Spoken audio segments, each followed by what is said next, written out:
Hey guys, welcome back to my channel. It's good to be here today. I'm back with another reaction. Today I'm going to be checking out Daliso Chaponda, British People and Racist. So without further talking, let's dive right into it. And the UK is an interesting place. I mean, it's very interesting for me because I grew up in Africa, but I grew up going to British schools, British post-colonial schools. I was fascinated. Like Ghana, did you get educated in Ghana? British schools, right? Oh, what kind of schools? Oh, government schools. Okay. So I don't know what your curriculum was, but our curriculum was very strange because we were in Africa, but we were learning English, French, and Latin. We were not learning any African languages. Latin's a dead language. Seriously? There's no one walking around talking Latin. My school thought there was more chance I'm going to run into the ghost of Julius Caesar than another African.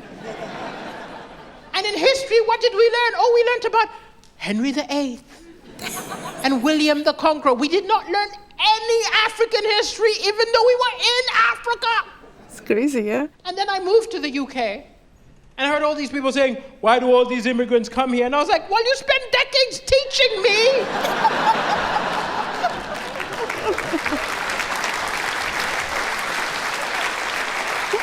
Where did you think I was gonna go? Should have taught me Japanese or something. Exactly.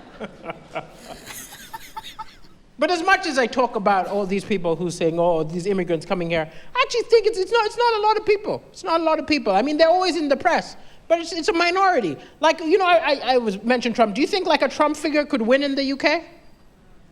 No, I don't think so. Because look, there are some nutters. There are definitely some nutters in the UK.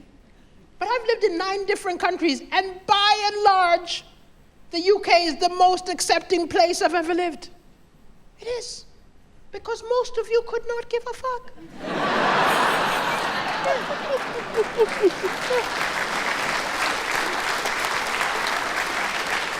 You are not bothered by race at all. You don't have time. In fact, I would go so far as to say, you hate each other more than foreigners. I live in Manchester and I've been told, oh, you're black, it's fine, at least you're not from Liverpool.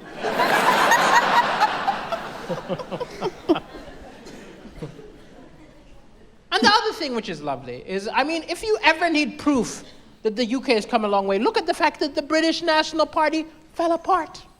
They're no longer a party.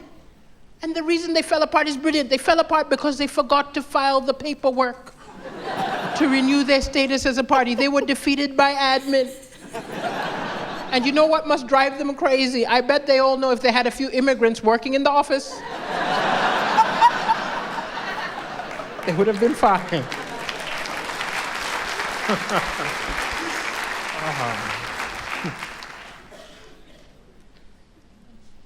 The good thing also in the UK is you can talk about everything. You can do jokes about the government. I can do Theresa May jokes, no problem. I can talk about the Queen, no problem. It's not the same everywhere. You think I'm ever going to North Korea and drop in some, yo.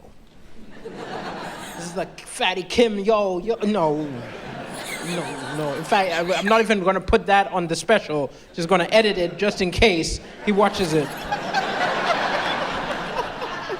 No. Kim Jong-un jokes, no Putin jokes, nothing. I actually got in trouble in Malawi over a joke. And at the time, my dad was in the Malawi government. You'd think that gives me some protection. No, it did not. My dad was a minister, government minister. And it was interesting, because when I was younger, he was obsessed with my education. No matter what grades I got, they weren't good enough. If I got 5 A's, 2 B's, he'd say, no! You're not reaching your potential, huh? Apply yourself! African parents. I got 7 A's, 1 B. No. Apply yourself. Not reaching your potential. He'd lock me up, make me study. And I understand, though. He just wanted to be proud of me. I can relate. He was pushing me to be the best version of myself. And you know, he's still in the government, right? He's still in the Malawi government. So I called him the other day and I said, Dad, there are food shortages all over Malawi and there's strikes in the street. Apply yourself. I don't think you're reaching your potential. I did this joke on a Monday. Tuesday morning, front page of all the Malawi papers was my face. And the headline, Minister's Son Ridicules Government. I got a call from the Malawi Censorship Board angry. They said, we have heard you are trying to bring down the government. We are coming to arrest you. Where do you live? Where do you live? And so I'm happier in the UK. I mean, I love being in the UK. It's a very accepting place. It's also like you're educated about other countries. Like, you know Africa is a real place. Well, you say, you know why I say this? Because I visited America to do some gigs. Now, do we have any actual Americans in the room? Hello? Hello, Americans? We need an apology from you for Trump? No, I'm kidding. No. But what I'm saying is, what I'm about to say does not apply to you because you are clearly Americans who have traveled. But what I noticed is there are some Americans who have stayed in America and know nothing about any other country other than America. True. That's true. And when they found out I'm from Africa, they'll be like, oh, dog, you from Africa? Are there cars in Africa? I just went with it. I said, no, you ride the elephant. We put the bag in the trunk. We say, go, Dumbo. And people always think I'm talking about white Americans. No, the weirdest questions I got was from black Americans. Because to them, Africa's the motherland. It's their roots. One guy, Kyle, came to me and said, yo, dog, man. Can you help me, man? Can you help me? Can you give me an African name? I want to do that Malcolm X thing. I want to cross out my slave name, replace it, blam, with some Wakanda shit, man. Come on. I said, okay. Your name is now Mazunzo. Good name, my brother's name. He said, no, dog. I want a real African name. I want a name with a click. I said, okay, your name is like, no. He said, that's some cool shit. What's it mean? I said, it means you're an idiot. That's what it means.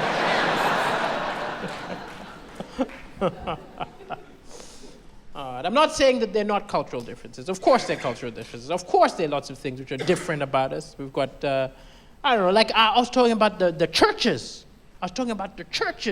Religion is very different in Africa. Right? It's very different, very serious. But I still make fun of it. You know, a lot of people say you shouldn't make fun of stuff. I still write jokes about it because I can see the funny.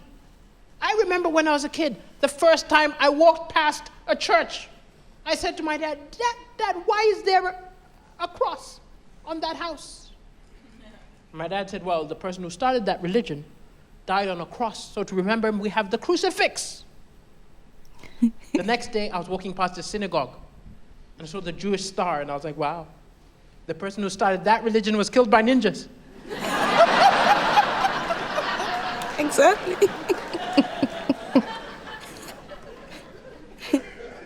And you know how we make holy water? Priest gets regular water, blesses it, it becomes holy. If I was a priest, I would bless everything. I'll go to McDonald's, order a burger. Holy cow.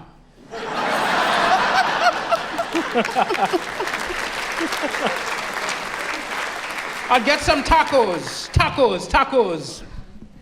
Holy guacamole. Take a dump. Holy shit. And my family was so religious. My teenage years, I started acting up.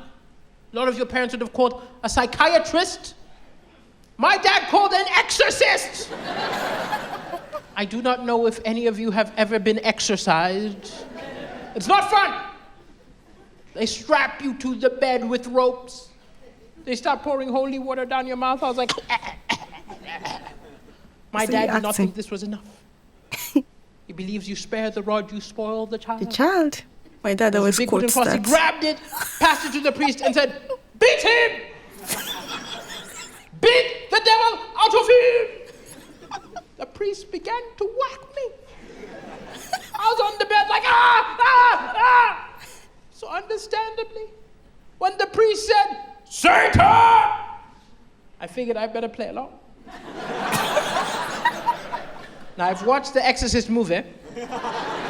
I can't turn my head around 360 degrees, but I gave it a good shot. I was like...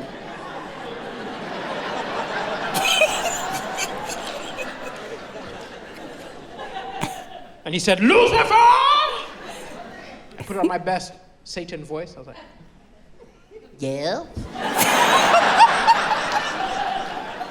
Crazy guy. He said, Satan, leave this boy! I'm leaving. Then I got a great idea. I pointed at my dad and said, I'm going into him!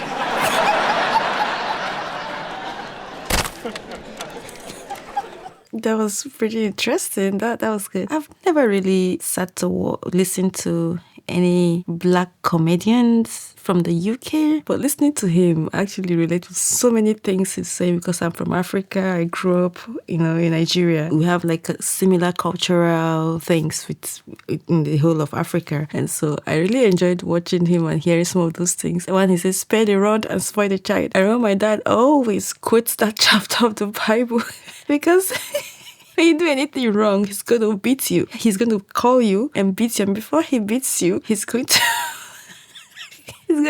quote that part of the Bible that says, spare the rod and spoil the child. In Africa, we are very, very religious. So they actually want to do everything and, back it up with the scripture. So they know they're doing something right, that the scripture backs up. That was actually so cool. It was fun. So many things he said, it was really good to remember home. It's actually very, very fun. When he started, I was kind of thinking, I was like, I don't know if he will be able, because I think lots of the people or the audience were actually whites, and I don't know. But though he has lived in the UK for very long, and I guess he's able to tell the jokes that they would smile. Because most time I'm trying to say, if I listen to a joke or comedy from usually white comedians, I'm actually thinking like I might not really understand. It might not be something funny to me. So I'm always, skeptical when I'm listening to, jokes. But most of the times, 95% of the time, I do understand. It's actually very funny when I listen to those things. So I'm actually quite impressed with the way everybody kind of took his joke and they really understood. Really understood him, and it was really beautiful. Everything he said about the African part was quite true, even about the school.